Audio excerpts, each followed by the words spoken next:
दोस्तों इस वीडियो में मैं आपको आज 4 पॉइंट क्लियर करने वाला हूँ। नंबर 1, एसएल कहाँ पर लगाएं। नंबर 2, टीपी कहाँ पर लगाएं। नंबर 3, एसएल लगाने के बाद वो कौन सी गलतियाँ हैं जो कभी नहीं करनी चाहिए। और नंबर 4, एसएल टीपी लगाने के बाद कितने टाइम तक होल्ड करना चाहिए। अगर आपने ये वीडियो पूरी देख ली तो आज आपको एसएल टीपी का पूरा गेम समझ में आ जाएगा और आप कभी लॉस नहीं करोगे। तो वीडियो को लास्ट तक जरूर देखिएगा और अगर आपको ये वीडियो थोड़ा सा भी हेल्प करेगी तो वीडियो को लाइक एंड चैनल को सब्सक्राइब जरूर कर दीजिएगा। चलिए वीडियो स्टार्ट करते हैं।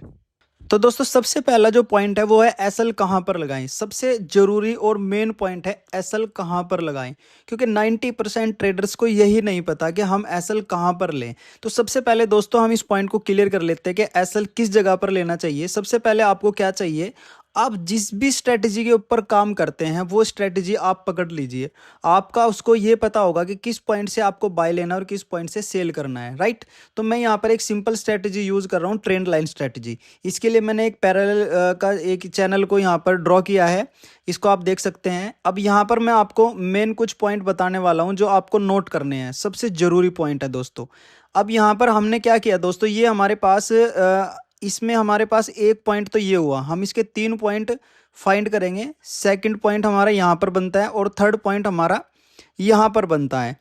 अब 90% ट्रेडर क्या करते हैं, 90% ट्रेडर यहाँ पर क्या करेंगे दोस्तों, जैसे ही मार्केट तीसरे पॉइंट को टच करती है यहाँ पर बाय प्लान कर लेते हैं, राइट। बाय ले लेते हैं, वो कुछ भी नहीं देखते, सीधा मार्केट आई और ले लिया। कभी कभी तो प्रॉफिट दे देती है, लेकिन बहुत सारे केसेस में क्या होता है कि नहीं होता। हमें किस चीज़ का वेट करना है, यहाँ पर जब मार्केट यहाँ पर आती है तो हमें ये देखना है कि क्या मार्केट इसको ब्रेकआउट करेगी। अगर मार्केट ने इसको ब्रेकआउट करा तो इट्स मीन हम यहाँ पर ट्रेड को प्लान नहीं करेंगे, राइट। और अगर इसको ब्रेकआउट नहीं करती है इस पॉइंट को, तो हम वेट करेंगे और कोई एक कैंडल बनने का मौका देखेंगे। जैसे यहाँ पर मार्केट ने एक कैंडल बनाया, ग्रीन कैंडल बनाई, उसके बाद एक बड़ी ग्रीन कैंडल बनाई, राइट। जब ये बड़ी ग्रीन कैंडल बनी, इसके बाद हम अपनी ट्रेड को प्लान करेंगे। आप मान लीजिए आपने इस पॉइंट पे अपनी कोई भी ट्रेड यहाँ पर ले ली, राइट। अब हमें एसएल कहाँ लेना है दोस्तों। एसएल जो है ना, आपको हमेशा एसएल किस पॉइंट पे लेना है। अब जैसे आपने यहाँ पर ट्रेड ले ली 4516 के ऊपर, आपका जो एसएल है वो इस कैंडल की जो ये मेन जो यहाँ पर है, इसके डाउन में आपका एसएल होना चाहिए। यानी कि आपका एसएल इस पॉइंट के ऊपर होना चाहिए 4566 67, या आप 4560 पे भी रख सकते हैं, राइट। 4560 के ऊपर आप रख सकते हैं। और यहाँ से जो आपका टीपी है वो डबल का होना चाहिए, राइट। अब जैसे आपने मान लीजिए यहाँ का एसएल लिया 4513 के ऊपर आपने ट्रेड ली, या 4510 आप मान लीजिए, और आपने क्या करा, एसएल जो रखा वो 60 का रखा, राइट।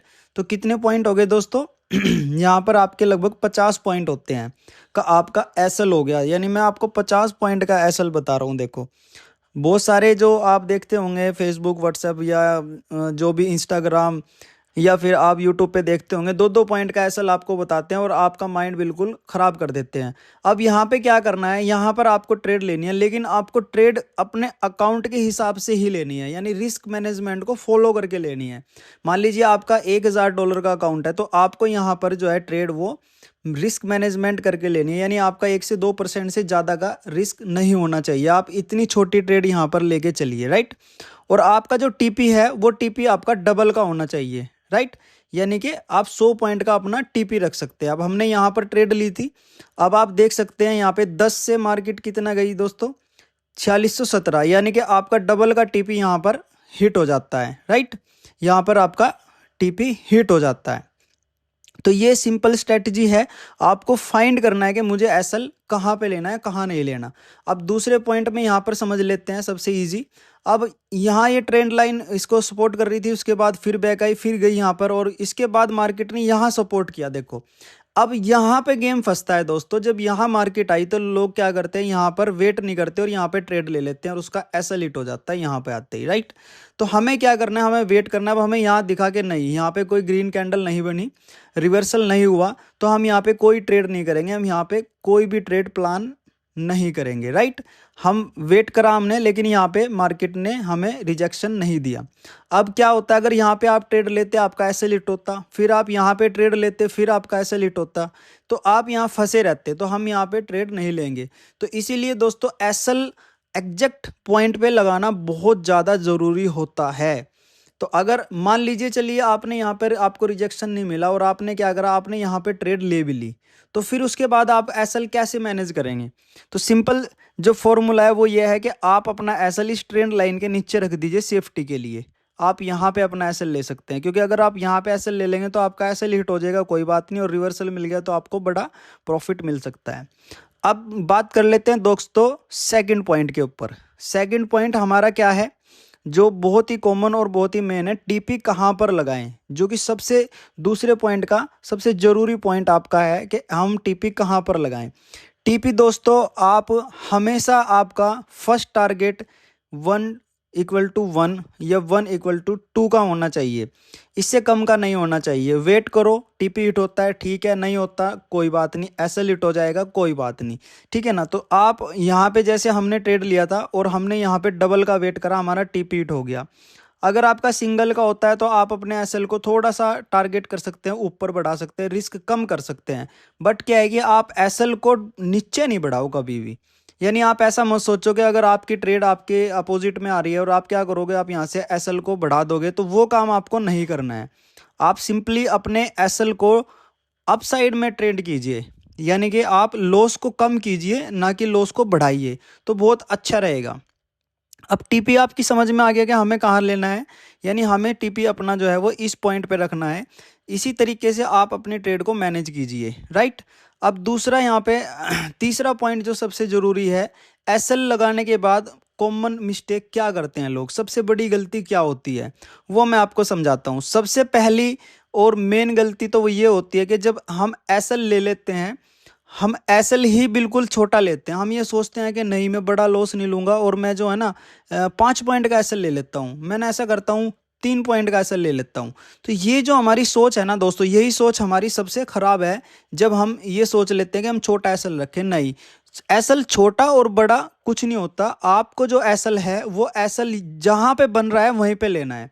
अब आपका एसएल अगर इस पॉइंट पे बन रहा था तो आप इस पॉइंट पे लो, अगर यहाँ पे बन रहा है यहाँ पे लो, जहाँ आपका एसएल बन रहा है आप वहाँ पे लो। आप कंजूसी मत करो, क्योंकि अगर आप कंजूसी करोगे तो क्या करोगे, आप देखो यहाँ पे मान लीजिए आपका एसएल था, आप क्या करते, आपने अपना एसएल रख लिया, मान लीजिए यहाँ ट्रेड लेके डाउन में रख लिया। अब पता चला मार्केट ने 1-2 मिनट के उसमें 5 मिनट के उसमें रिवर्सल मारा, उसके बाद आपका एसएल खाया और फिर उसके बाद ऊपर चढ़ गई। अब क्या आप क्या करोगे, आप टेंशन लोगे कि ले यार मेरा तो एसएल हिट हो गया। तो इसलिए आप अपने एसएल में कंजूसी मत करो, ना ही टीपी में कंजूसी करो, राइट। तो सबसे बड़ी जो गलती लोग करते हैं वो ये करते हैं कि एसएल लेने के बाद उसको या तो और बढ़ा देते हैं या फिर सही जगह पे ही एसएल नहीं लेते। तो दोनों पॉइंट आपकी समझ में आ गए होंगे, आई होप क्लियर हो गया होगा कि एसएल कहाँ पे लेना है, टीपी कहाँ पे लेना है। और तीसरा पॉइंट, हम गलती कहाँ करते हैं एसएल लेने के बाद, वो कौन सी गलती है जिसको अवॉइड करना चाहिए। तो सबसे जरूरी, ना तो अपना एसएल आप बढ़ाओ और ना छोटा एसएल रखो कि बनता आपका मान लीजिए 20 पॉइंट का एसएल है और आप 10 पॉइंट का एसएल ले रहे हैं कि मेरा बड़ा लॉस ना हो जाए, राइट। तो इन चीज़ों को अवॉइड करो। आप बहुत कम लॉस, बहुत कम एसएल आपके हिट होंगे दोस्तों। अब चौथा पॉइंट जो यहाँ पे हम क्लियर करते हैं, कितने टाइम तक ट्रेड को होल्ड करें, एसएल और टीपी के लिए कितने टाइम तक होल्ड करें, राइट। अब देखो दोस्तों, सबसे पहली बात तो यह है कि आपने मान लीजिए यहाँ पे अपना एसएल ले लिया और टीपी ले लिया। अगर आपका 1 घंटे में, 2 घंटे में, 3 घंटे में टीपी हिट हो रहा है तो आप 3 घंटे वेट कर लो। अगर आपका भाई 1 दिन के टाइम में टीपी हिट हो रहा है या एसएल हिट हो रहा है तो आप उतना वेट कर लीजिए। यानी आपने जो प्लान कर दिया ना, जब तक मार्केट आपके स्ट्रक्चर को ब्रेक नहीं करती। अब जैसे यहाँ से मार्केट ने क्या करा, यहाँ से मार्केट रिवर्सल करने के लिए आई, मान लीजिए आपका टीपी हिट नहीं हुआ और रिवर्सल करने के लिए, अब हमारा एसएल क्या था, हमारा एसएल तो यहाँ पे ऑलरेडी बना हुआ है, तो हम अभी अपने एसएल को ट्रेंड नहीं करेंगे। अगर मार्केट ने यहाँ से इसको ब्रेकआउट कर दिया होता तो हमारा एसएल भी हिट हो जाता, लेकिन ऐसा नहीं हुआ और मार्केट यहाँ से बहुत बड़ा बिग मूवमेंट मार्केट ने दिया, राइट। तो हम क्या करेंगे दोस्तों, हम अपने एसएल को ऐसे ही पॉइंट पे रखेंगे, उसको ट्रेंड नहीं करेंगे, ठीक है ना। तो एसएल और टीपी जब तक आपका नहीं हिट होता आप अपनी ट्रेड को होल्ड कीजिए। अगर आप इंट्राडे कर रहे हैं तो आप 1 दिन तक होल्ड कर सकते हैं। अगर आप 15 मिनट के लिए कर रहे हैं 15 मिनट में कर सकते हैं। अगर आप स्विंग ट्रेड कर रहे हैं तो आप स्विंग ट्रेड के लिए होल्ड कर सकते हैं। तो जो भी आपका स्टाइल ट्रेडिंग करने का है उसी स्टाइल से आप अपने एसएल और टीपी को मैनेज कर सकते हैं, राइट। तो आई होप दोस्तों आपको ये चारों पॉइंट अच्छे से क्लियर हो गए होंगे जो हमने बात की थी स्टार्टिंग में ही। तो दोस्तों अगर ये वीडियो आपको अच्छी लगे तो वीडियो को लाइक और चैनल को सब्सक्राइब जरूर कर दीजिएगा। ऐसी और ज़्यादा एजुकेशन की वीडियो बनाने के लिए कमेंट में ज़रूर लिखिएगा, हम आगे और ज़्यादा वीडियो दोस्तों इसके ऊपर बनाने वाले हैं।